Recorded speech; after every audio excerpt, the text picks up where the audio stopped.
오늘 우리에게 주신 하나님의 말씀은 이사야서 28장 21절 한 절입니다. 이해를 돕기 위하여 이 28장 21절에 나와 있는 두 본문 사무엘하 5장과 여호수아 10장도 함께 우리가 읽었습니다. 제목을 다 함께 읽어보겠습니다. 바알 브라심 산에서와 같이 기브온 골짜기에서와 같이 기이하게 작정하시는 사역자 하나님. 아멘. 오늘의 이 이사야서 28장 21절에 소개하고 있는 하나님의 모습은 사역자입니다. 우리가 목사님을 사역자라고 흔히 부르죠. 이처럼 하나님은 사실 모든 사역자의 원초이기도 합니다. 사역자, 일하시는 분이라는 거죠. 또 일을 만드시는 분입니다. 그런데 이 사역자 하나님은 우리가 세상에서 어떠한 논리나 경험으로서 증명할 수 없을 정도로 정말로 기이한 방법을 통해서요. 놀라운 방법들을 통해서 이루신다는 겁니다. 하나님의 계획하심은 단순히 꿈이 아닙니다. 하나님이 한번 내뱉으신 이 말씀은 약속은 곧 하나님의 실행이라는 사실입니다. 이사야서 28장 21절에 보면 이렇게 되어 있습니다. 대저 여호와께서 브라심 산에서와 같이 일어나시며 기브온 골짜기에서와 같이 진노하사 자기의 일을 행하시리니 그의 일이 비상할 것이며 자기의 사역을 이루시리니 그의 사역이 기이할 것임이라. 표준 세번역으로도 함께 읽어보겠습니다. 주께서는 계획하신 일, 그 신기한 일을 하시려고 브라심 산에서 싸우신 것처럼 싸우실 것이다. 작정하신 일, 그 신비한 일을 하시려고 기브온 골짜기에서 진노하신 것처럼 진노하실 것이다. 아멘.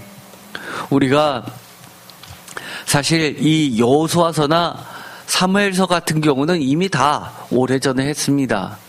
그러나 너무 오래되다 보니까 이렇게 가끔 브라심 삶 또는 이 기브온 골짜기 하면 잘 생각이 떠오르지 않을 겁니다. 그러나 이 브라심 산은 바알 브라심이라고도 불려지는 장소입니다.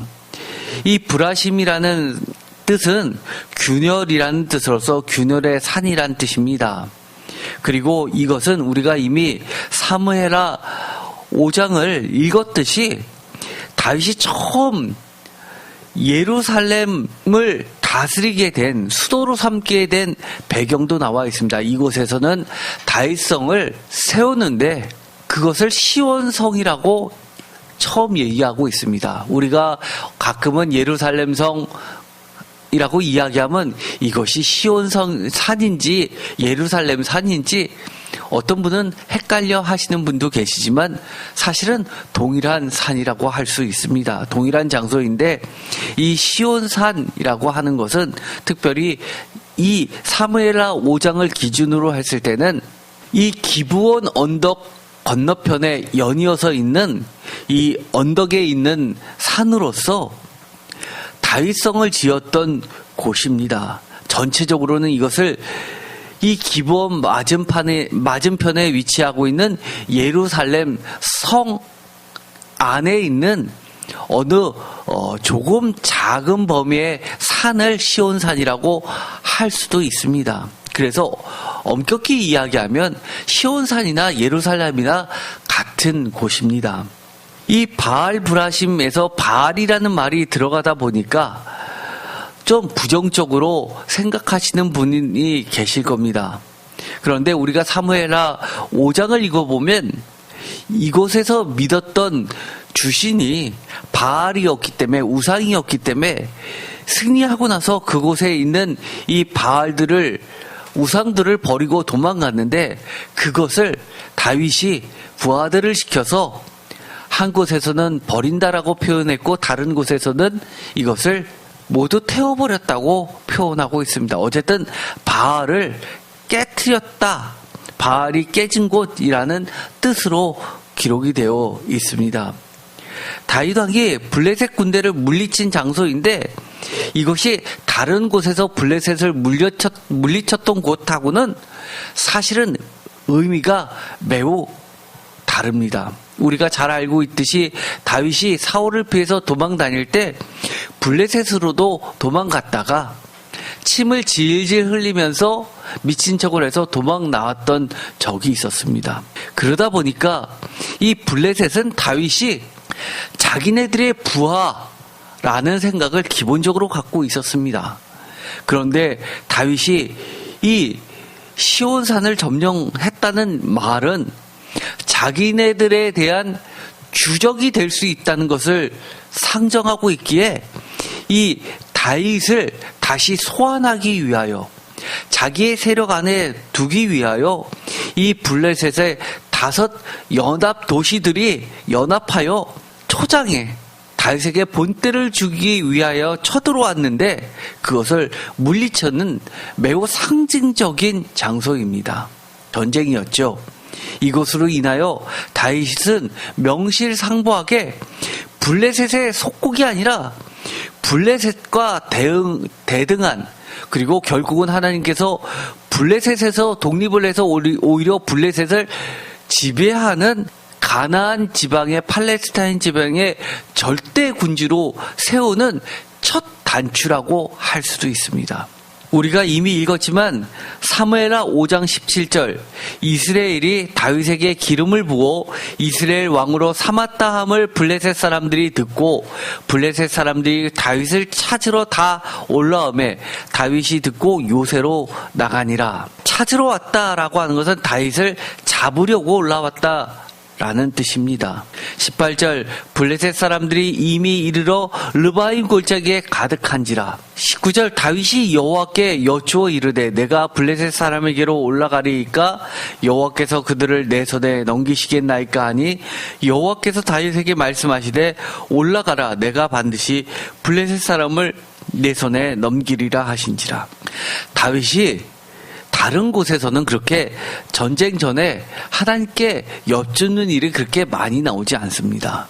다윗이 어디를 가든지 하나님께서 승리하게 하시는 모습들을 보여주는데 이곳에서만큼은 한 번이 아니라 여러 차례에 걸쳐서 매우 자세하게 그 전쟁의 상황을 소개하고 있다는 것이 특징입니다. 철저하게 다윗은 자신의 용맹과 지략에 의하여 전쟁을 한 것이 아니라 철저하게 하나님께 묻고 하나님의 지략에 따라서 하나님의 말씀에 따라서 싸우는 모습을 보여주고 있습니다. 어떻게 보면 하나님께 이렇게 자세하게 물어봤다는 얘기는 어쩌면 오늘날의 말로 이야기하면 이 전쟁을 이겨야 되는데 확실히 안 쓴다고 할 수도 있는 겁니다. 저 많은 골짜기에 가득 찬 블레셋 사람들을 싸워서 이기기에는 너무나 만만치 않았다라는 것을 스스로 인정하고 있고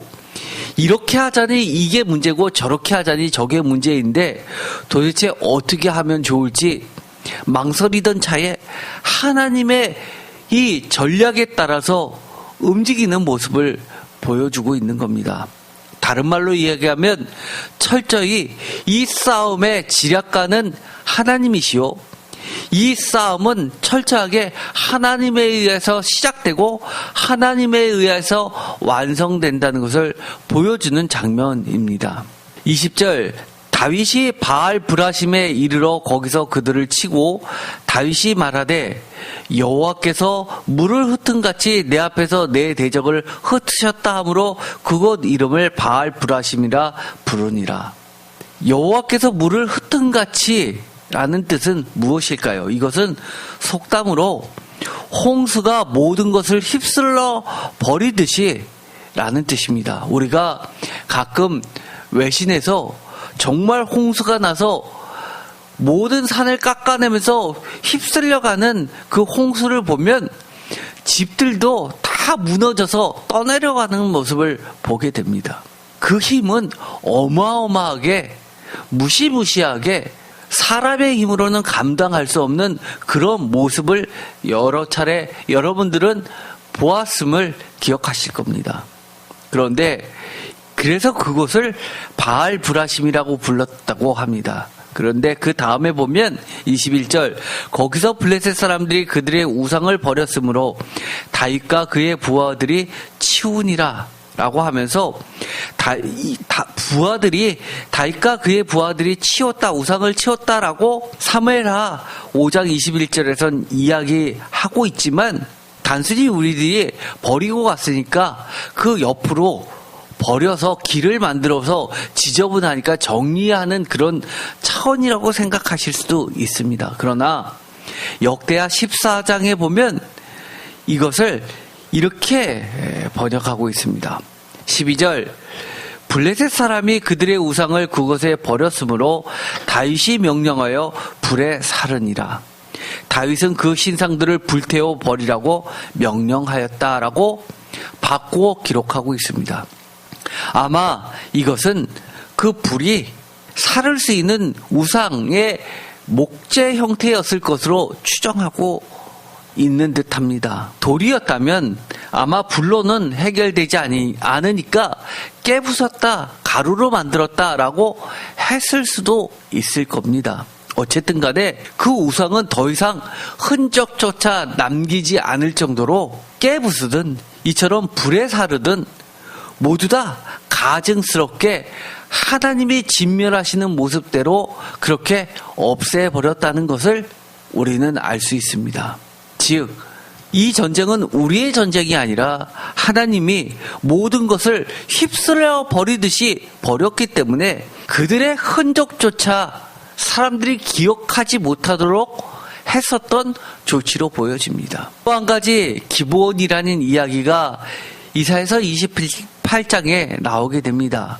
기브온 하면 우리가 너무나 머릿속에 또렷이 기억나는 장면이 있죠. 우리가 이미 읽었듯이 유명한 것은 무엇입니까? 태양아 멈춰라 라는 그 외침입니다. 기도입니다. 그것은 지금도 많은 논란이 되고 있죠. 많은 사람들이 기독교는 사실이냐 아니냐를 따질 때 이 태양이 멈춰서 과학의 틀을 벗어났던 것을 증명하려는 시도들도 수없이 많았고, 또 그런 흔적이 없었다라고 이야기하면서 성경은 잘못된 것이라고 주장하는 그런 무리들도 있습니다. 어쨌든 간에 이것은 과학의 범위를 뛰어넘는 신앙의 기록이라는 사실을 잊으면 안 됩니다. 기브온은 기브온 골짜기라는 것도 있지만 기브온 사람들이 살고 있었던 그 지역을 가리키면서 그 지역에 살고 있는 사람들을 지칭하기도 합니다. 이 기브온은 산에 속해 있는 이란 뜻으로 비교적 그 고대 사회에서 산에 살고 있는 사람들은 쉽게 말해서 요새 살고 있는 사람들이라고 생각하면 쉬울 듯합니다. 오늘날로 이야기하면 하와이에 가면 높은 곳에 집을 짓고 사는 사람이 잘 사는 사람들이고, 밑에 해변가에 살고 있는 사람들이 사실은 가난한 사람들입니다.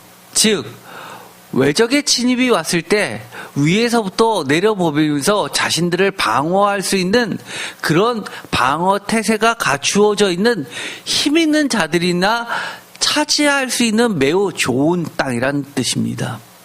예루살렘 북서쪽 9km에 있던 베냐민 지파의 성읍으로 여호수아서 21장 17절에는 나오고 있는데, 우리가 이미 읽었던 10장 바로 그 전장인 9장에 보면 기브온 사람들이 아이성을 쳐부수었던 그 이야기의 소문을 듣고 자신들도 멸망을 당할까 두려워서 이 여호수아를 속이고 오래된 여행을 했던 것처럼 꾸미면서 이 여호수아와 약조를 맺으면서 목숨을 부지했던 민족들이기도 합니다. 그런데 그것으로 인하여 그들은 거짓말을 했다는 이유로 종의 모습으로 삽니다. 예루살렘 성전에서 허드렛 일, 특별히 나무를 캐는 일, 이 번제물을 태우려면 나무가 매우 필요했기 때문에 그런 일을 하는 일을 맡음으로써 최종 이스라엘 백성들의 그 테두리 안에 들어오지만 매우 놀라운 사건은 나중에 바벨론 포로에서 돌아왔을 때는 그들은 오히려 바벨론 포로기 때 정착하여서 그쪽에서 많은 부를 누려왔던 이 유다 고위층하고는 다르게 모든 것을 내려놓고 예루살렘으로 돌아와서 그곳에서 성전을 섬기는 일을 귀하게 여기고 하나님의 귀한 이름으로 기록됐던 인물들이기도 합니다. 어쨌든 간에 이 아얄론이라는 이야기도 나오게 되는데 이 아얄론은 사슴이란 뜻으로서 마찬가지로 이 기브온 골짜기와 매우 가까이 있었던 지역으로 추정합니다. 어떤 사람은 넓은 의미로는 이것은 하나다라고 보시는 분도 계십니다. 예를 들어서 예전에는 한 개의 지역이었는데 그것이 둘로 쪼개진 행정구역도 있습니다. 예를 들어서 잠실동과 신천동으로 나눠지게 된 것, 연희동이 연희동과 연남동으로 나누어지게 된 것, 이렇게 돼서 사실 그런 의미로 봐야 된다라고 하시는 분도 물론 계십니다. 어쨌든 간에 이곳은 매우 중요한 곳입니다. 우리가 읽었었던 여호수아 10장 12절에 보면 여호와께서 아모리 사람을 이스라엘 자손에게 넘겨주시던 날에 여호수아가 여호와께 아뢰어 이스라엘의 목전에서 이르되 태양아 너는 기브온 위에 머무르라 달아 너도 아얄론 골짜기에서 그리할지어다 하매 태양이 머물고 달이 멈추기를 백성이 그 대적에게 원수를 갖기까지 하였느니라. 야살의 책에 태양이 중천에 머물러 거의 종일토록 속히 내려가지 아니하였다고 기록되지 아니하였느냐. 여호와께서 사람의 목소리를 들으신 이 같은 날은 전에도 없었고 후에도 없었나니 이는 여호와께서 이스라엘을 위하여 싸우셨음이니라. 아멘. 이 14절을 기억하시는 분들이 계십니까? 저는 안타까운 것은 많은 분들이 이 여호수아서 10장을 읽으면 태양아 멈추어라 라는 것을 다 기억하시면서 오히려 이 14절, 저는 이 14절을 너무 좋아하는데 여호와께서 사람의 목소리를 들으신 이 같은 날은 전에도 없었고 후에도 없었나니 라는 말을 기억하시는 분은 별로 없으신 듯합니다. 어떠신가요? 여러분은 태양이 멈추는 것을 원하십니까? 아니면 여러분의 목소리를 들으신 이 같은 날이 전에도 없었고 후에도 없었던 그런 여호와와 교제를 나눴던 시간을 더 원하십니까? 저는 이 14절은 저에게 있어서 정말 근거도 바꿀 수 없는 귀한 말씀입니다. 중천에 떠 있는 태양, 어떻게 보면 지금도 많이 논란이 있는 것처럼 하나님의 역사를 부정하는 사람들은 그런 일은 과학적으로 없다라고 말할진 모르지만 지금도 신앙의 믿음의 눈으로 보았을 땐 있다, 앞으로도 있을 것이다 라고 주장하시는 분들처럼 여전히 발생하고 있는 사건입니다. 우리가 가끔 이런 이야기 들어볼 겁니다. 격투기를 하는데 이 싸움이 10초도 안 남았는데 이 10초가 너무너무 1시간처럼 길게 느껴져서 결국은 정말 자기가 KO패를 당하는데 모든 것이 슬로우 비디오로 보이는 그런 때가 있었다고, 그리고 나서는 깜깜해서 아무것도 기억 안 난다고, 제발 빨리 끝나지 왜 안 끝나지 라고 했었던 적이 있었다는 얘기를 하시는 분들이 많이 있다는 사실을 알 겁니다. 시간은 사실은 절대적인 것이 아닙니다.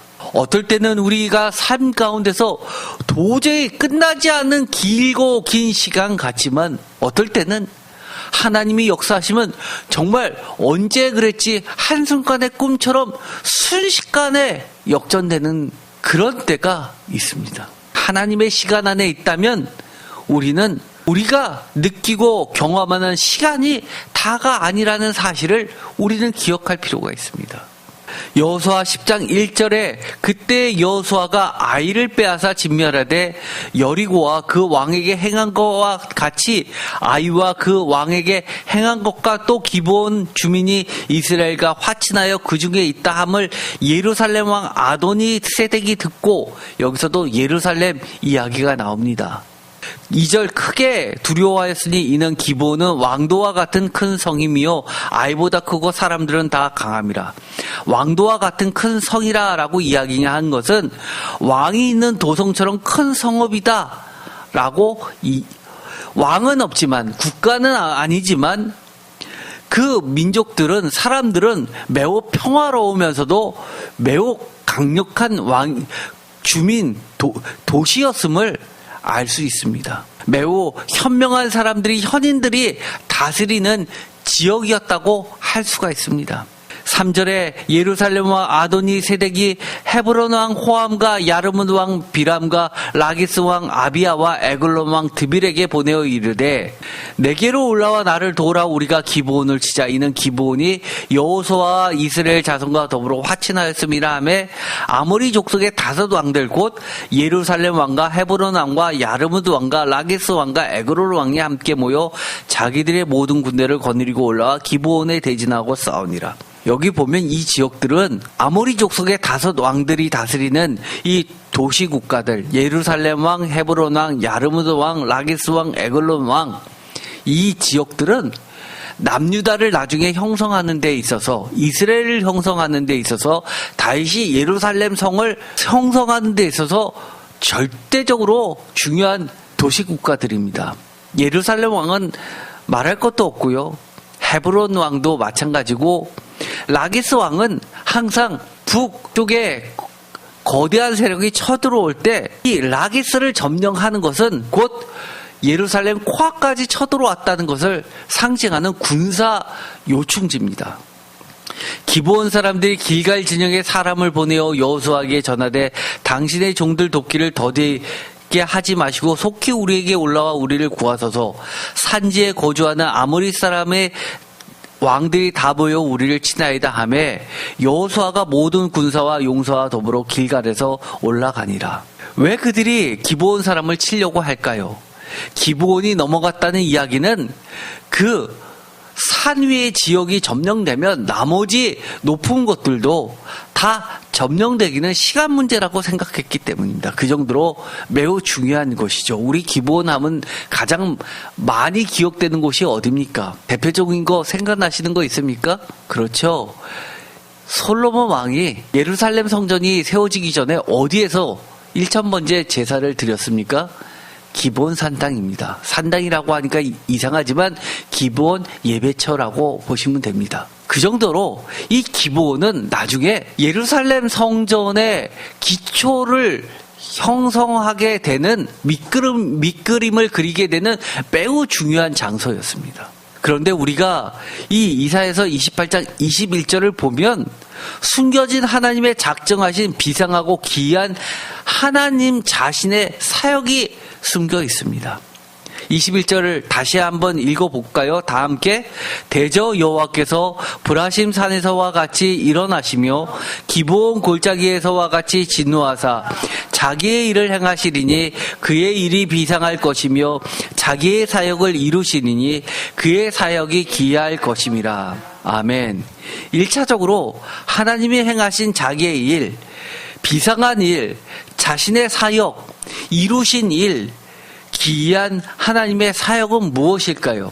우리가 이미 읽어봤던 것처럼 브라심산은 그야말로 다윗이 그 예루살렘을 중심으로 하는 왕조를 세우는 데 있어서 기초석과 같은 곳이었습니다. 그렇죠?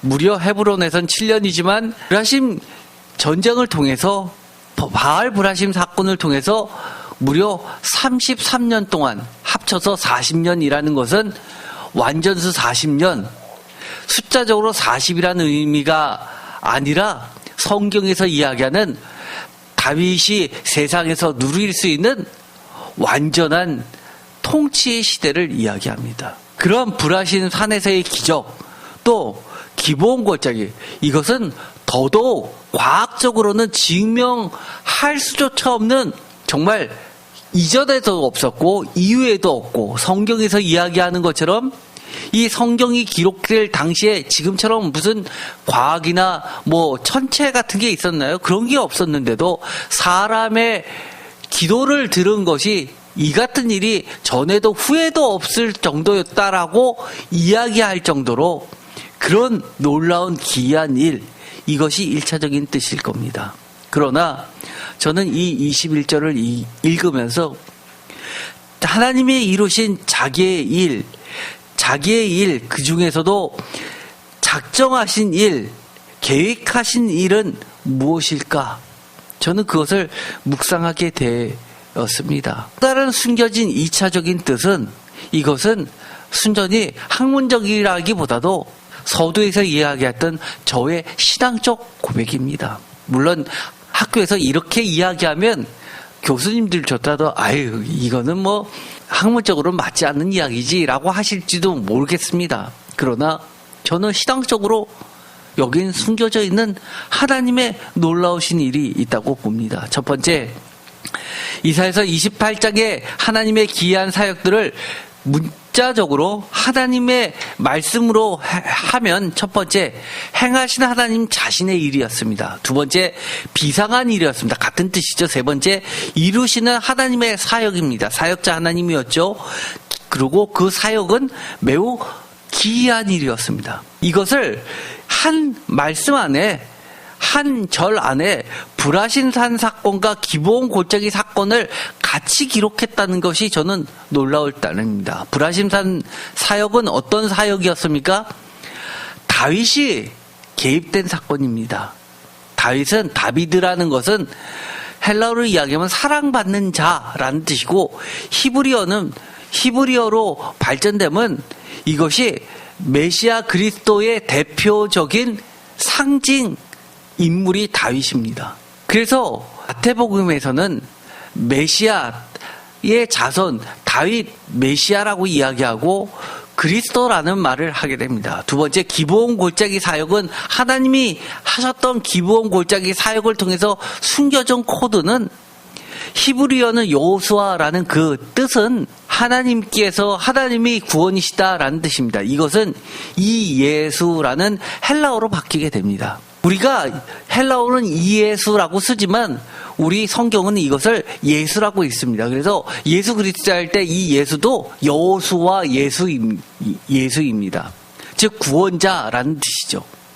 그런데 이 28장 16절, 그러므로 주 여호와께서 이같이 이르시되 보라 내가 한 돌을 시온에 두어 기초를 삼았노니 곧 시험한 돌이요 귀하고 견고한 기초돌이라 그것을 믿는 이는 다 다급하게 되지 아니하리로다 라는 말씀을 28장에 같이 하십니다. 즉 이 불화심산 사역과 기브온 골짜기 사역을 통해서 하나님은 시온의 비밀이 숨겨진 한 돌, 기초석, 시험한 돌은 두 가지 뜻이라고 했습니다. 시험하여 검증한 견고한 돌이기도 하지만 시험케 만드는 검증하는 돌이기도 합니다. 그리고 이것은 귀하고 귀한 믿음으로만이 우리가 세울 수 있는 모퉁이 돌이요 정의와 공의의 안전한 피난처의 반석입니다. 구약에서 이 반석은 언제나 하나님을 지칭하죠. 이것을 다 종합해 보면 이런 뜻이 되지 않겠습니까? 즉 불화신 사건을 통해서 다윗, 기브온 골짜기를 통해서 예수, 그리고 시온의 한 돌을 통해서 하나님, 즉 이것을 합치면 하나님의 아들이신 다윗의 자손 예수 그리스도라는 그런 숨겨진 하나님의 작정하신 계획이 있는 것이라고 저는 보고 있습니다. 왜냐하면 17절에 나는 정의를 측량줄로 삼고 공의를 저울줄로 삼으니 우박의 거짓의 피난처를 소탕하며 물이 그 섭는 곳에 넘칠 것인즉, 즉 하나님의 이 돌은 결코 무너지지 않는 피난처이고 정의를 측량줄로 삼고 공의를 저울줄로 삼은 돌입니다. 예수 그리스도는 무엇입니까? 하나님의 정의요 공의 아닙니까? 그래서 거짓의 피난처를 소탕하고 물이 그 섭는 곳에 넘치고 우박이 도망치는 그 왕들을 모두 다 진멸시키는 그런 진짜 피난처이기도 합니다. 그래서 저는 이 28장, 이사야서 이 28장이 있는 말씀을 통해서 제가 이것을 읽을 때마다 이 한 절의 말씀에 하나님의 놀라운 이야기가 숨어 있구나. 이것은 바알 브라심 산에서와 같이 기브온 골짜기에서와 같이 기이하게 작정하신 사역자 하나님의 일이라는 것은 결국 우리에게 하나님의 아들 예수 그리스도를 허락하신 사건이라는 것을 고백할 수밖에 없게 됩니다. 그러면서 우리가 예수 그리스도를 믿는다는 것은 무엇입니까?